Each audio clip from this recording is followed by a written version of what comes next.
Vampires and mesmerists, this is internet personality Vangelus, and the aerial side of the second wave of Deluxes from Titan's Return came on the wings of a bat. Mindwipe, to be precise, making his return alongside his little pal Vorath. It's Headmaster Deceptibeast number 2, the Flying One. Titan Master Vorath is a really great sculpt, replicating G1 Vorath's chest and helmet sculpts rather well. Unfortunately, he's another Stylor in that he's sporting an entirely unpainted robot mode. He's also purple and black rather than magenta and black, but I see that mostly as a side grade. The head mode seems based somewhat on how Mindwipe looked in the Rebirth mini-series and sports some silver face paint and crimson optic paint to give the hypnotic visage some vampiric vigor. Vorath takes a seat within the belly of his beast, and let me tell you right now, make sure you have his arms pointed forward or you won't have an easy time pulling him back out of there. Coffin-themed cockpit aside, Mindwipe's bat mode does a decent job of evoking its animal imagery, especially within the confines of the deluxe price point. Like, this bat can do stuff. You can have his wings all closed up like this, or open them up for flight and fighting action. And like I said, this is real darn decent. There's a clear torso, logical connections to the wings, and a pair of footed legs on the bottom.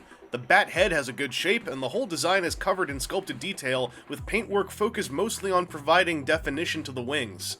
By the way, the wingspan is just shy of 9 friggin' inches.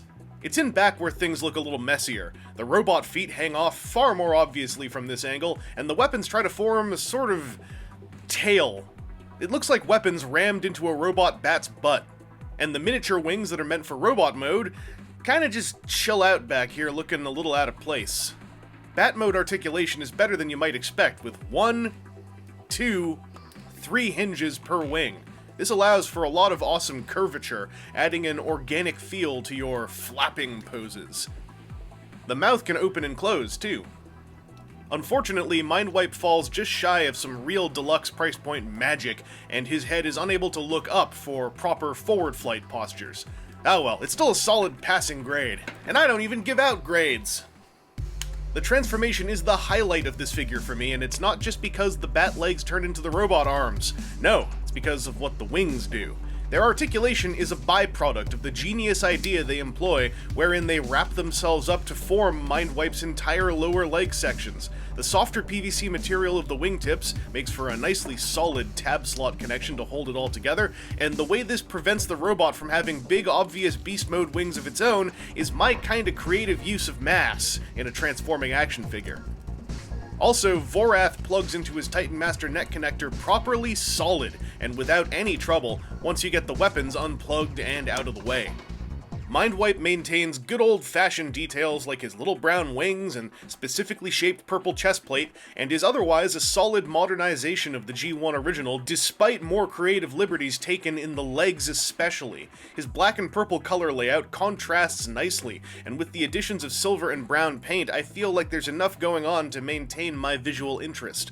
The back, however, gets kinda messy. There's a straight-up bat head hanging out back there, and his legs start to show their weakness when you inspect them from more than one angle. It's not just the gap behind the knee, it's the whole profile view. They jut out a lot by the time you get down to the ankle area.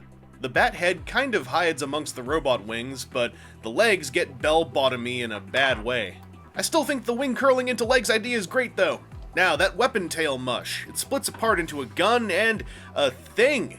This is kind of a shield, kind of a claw, kind of a double-barreled blaster, and when mounted on Mindwipe's forearm, it just doesn't hug tight enough to said forearm. When held in his hand, it looks awkward. The gun is fine, but this claw shield ended up feeling really weak in ways that it really shouldn't have.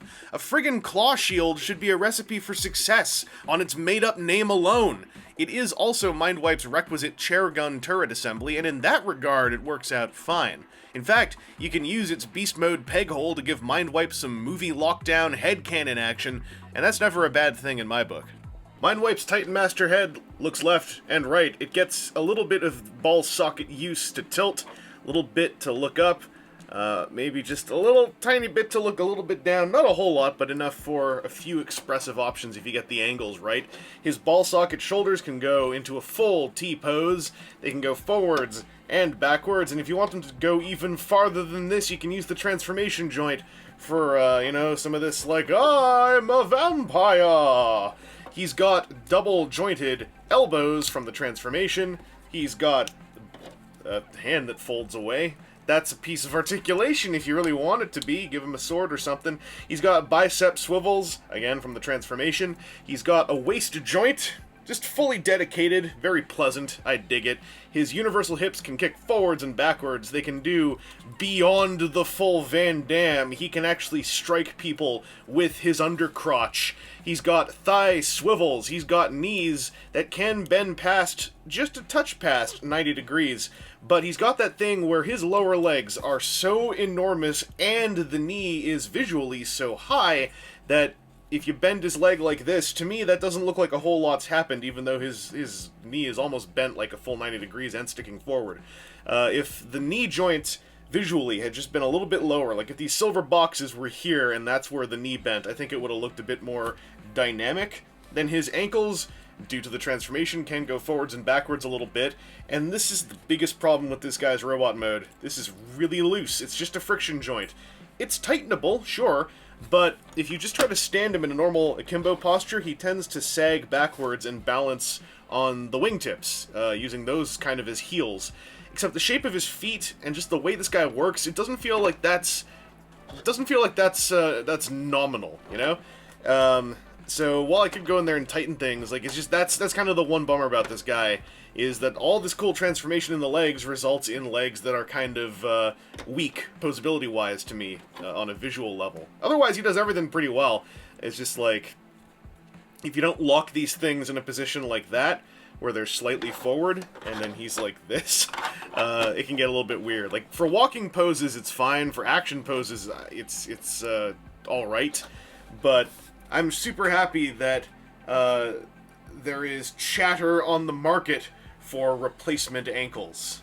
I had the biggest hype for Mindwipe going into Wave 2 entirely on the back of that leg transformation, and while it is really cool, it's also the root of what drags him down.